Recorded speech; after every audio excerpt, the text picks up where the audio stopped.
2019 की शिक्षक बहाली प्रक्रिया थी, जिसको कि NIOS DLED को NCT ने मना किया था, उसको अवसर नहीं दिया गया था। अवसर नहीं देने के बाद यह नियोजन की प्रक्रिया पूर्ण होनी थी दिसंबर में, जिसका कि कट ऑफ डेट 22 नवंबर था। 22 नवंबर के बाद किसी भी तरह की कोई एप्लीकेशन एक्सेप्ट नहीं किए जाने थे। लेकिन इसके बीच में ही हाई कोर्ट का डिसीजन आता है कि 30 दिन का समय NIOS DLED को दिया जाए। अब चूँकि आप सबको पता है कि टीचर ट्रेनिंग या BEd से जुड़े हुए मुद्दे को NCT देखती है।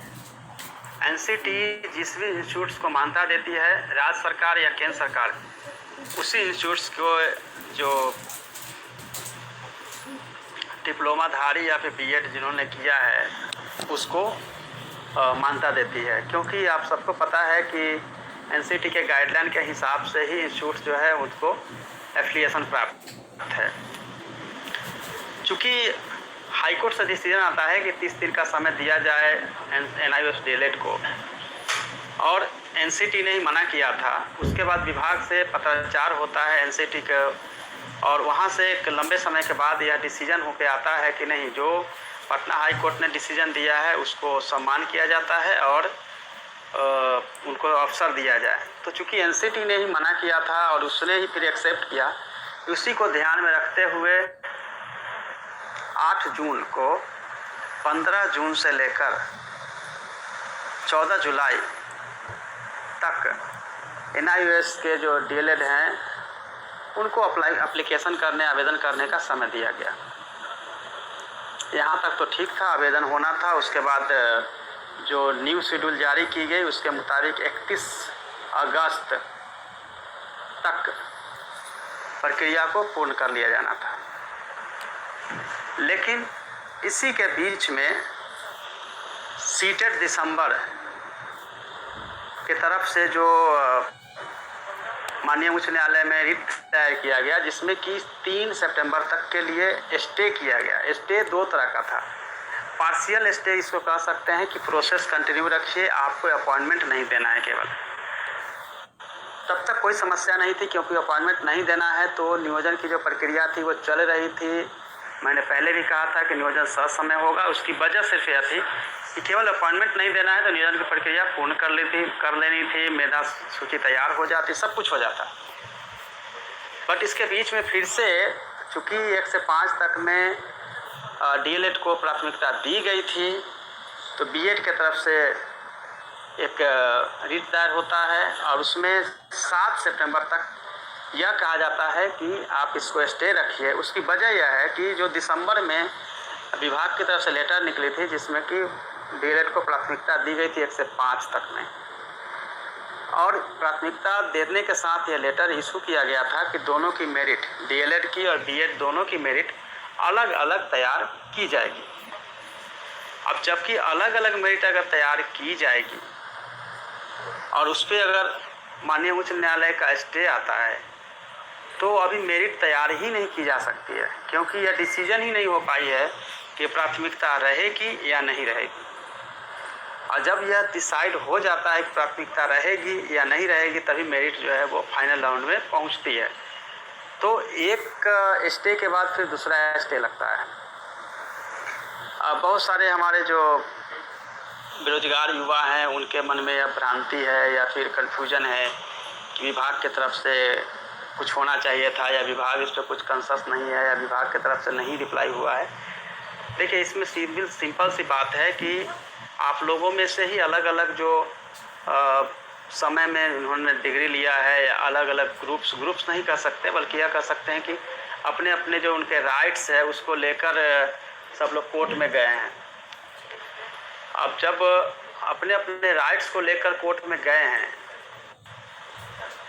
तो निश्चित रूप से जो डिसीजन आए हैं वो स्टूडेंट के बीच का ही डिसीजन है, स्टूडेंट के द्वारा या फिर कैंडिडेट के द्वारा ही किया गया है। विभाग जो है वो लॉ बाइंडिंग है, हम भी जो है लॉ बाइंडिंग है। जो माननीय उच्च न्यायालय का निर्णय आएगा या जो डिसीजन आएगा, उससे बियॉन्ड न हम जा सकते हैं, न सरकार जा सकती है, कोई नहीं आगे बढ़ सकता है। हाँ, एक चीज़ और है कि 6 से 8 में, जिसमें कि हम 1 से 5 में प्राथमिकता है, उस पर स्टे हो सकती है, लेकिन 6 से 8 में पहले वाले केस के हिसाब से हम अपॉइंटमेंट नहीं कर सकते हैं, लेकिन मेरिट के लेवल तक या फिर प्रक्रिया को हम आगे जारी रख सकते हैं। तो 6 से 8 हमारे पास एक ऑप्शन है, जिसमें कि हम प्रक्रिया को आगे रखेंगे और विभाग द्वारा जल्दी ही लेटर इशू 14 के बाद में हो जाएगी। तो उसमें जो प्रोसेस बचा हुआ है, दावा पत्ती से लेकर नियोजन इकाइयों का अप्रूवल होना, ये सब तमाम प्रोसेस जो है ससमय पूरा करा लिया जाएगा।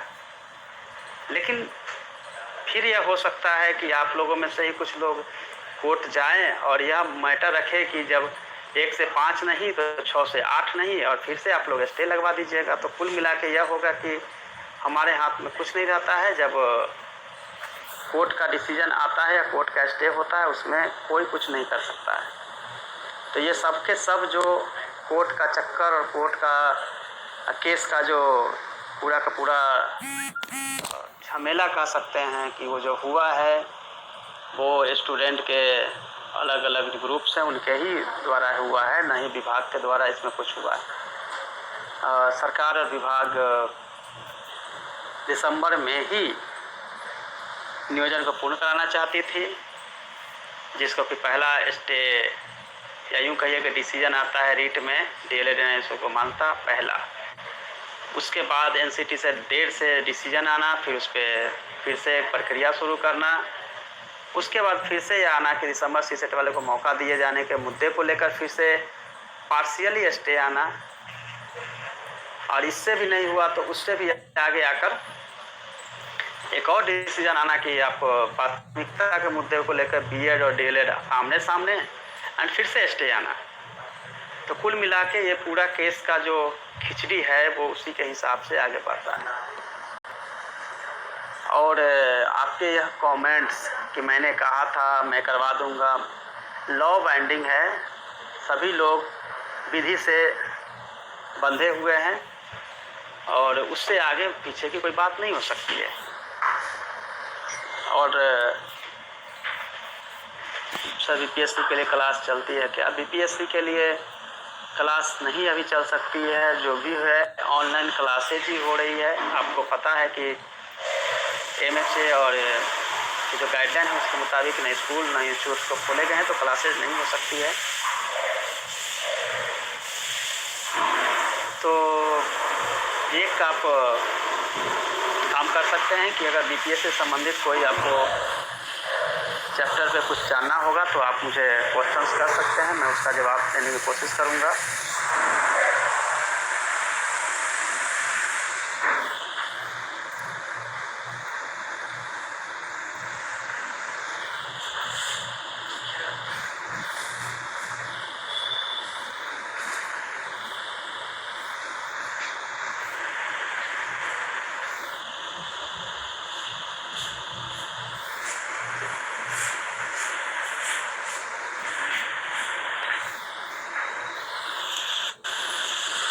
निश्चित रूप से आप सभी ने हजारों खर्च करके सैकड़ों जगह नियोजन इकाइयों में आवेदन किया है, और जब भी किसी तरह से नियोजन, चूँकि पूरा 94,000 टीचर का सवाल नहीं है, बल्कि 94,000 × 5 लगभग 5 लाख परिवारों के भविष्य के साथ जुड़ा होता है। क्योंकि एक परिवार में अगर 5 सदस्य माने जाएंगे तो 5 लाख लोगों के जुड़ा हुआ है। उनके बगैर रिलेटिव को देखेंगे तो 10 से 15 लाख लोगों को डायरेक्टली इनडायरेक्टली इस नियोजन से लाभ होना है। और जिस तरह से परेशान होकर गांव-गांव तक जाकर लोगों ने आवेदन किए हैं, और उसके बाद इस तरह की स्थिति आती है, तो हमको पता है कि आपके घर से भी बहुत प्रेशर होता है और हमेशा होप होता है कि अब हो जाएगा। पहले था कि चलो हो जाएगा सितंबर अक्टूबर में, फिर हुआ दिसंबर में हो जाएगा, फिर आया मार्च में हो जाएगा, फिर आया भी कि हम लोग 31 अगस्त तक कर लेंगे। अब जो है मैटर सितंबर तक गया है। तो ये डिले और चीज़ें जो है वो बिल्कुल कोर्ट के इर्द गिर्द घूम के ही रुक जा रही है।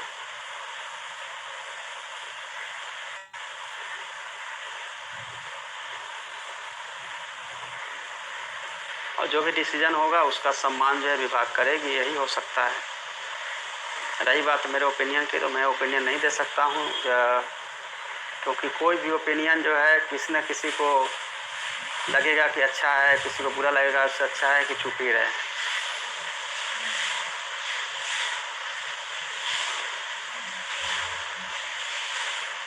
और रही बात विभाग की तरफ से, तो विभाग अपना पक्ष जो है वो कमिंग वीक में काउंटर एफिडेविट माननीय उच्च न्यायालय में कर देगी।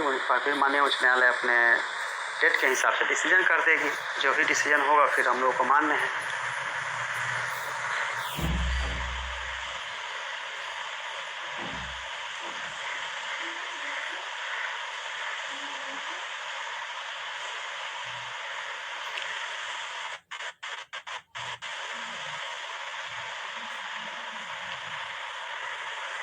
और जो भी होगा आपको लेटर के माध्यम से बता दिया जाएगा, और टाइम टू टाइम जो भी इंस्ट्रक्शन होगा वो लेटर के माध्यम से चला जाएगा। और इस लाइव का सीधा सीधा मकसद है आपको बताना, पढ़ाना, और नेक्स्ट टाइम से हम नियोजन की बातों पे हमेशा अलग से आपको बता दिया करेंगे, या फिर विभाग द्वारा लेटर इशू कर दिया जाएगा।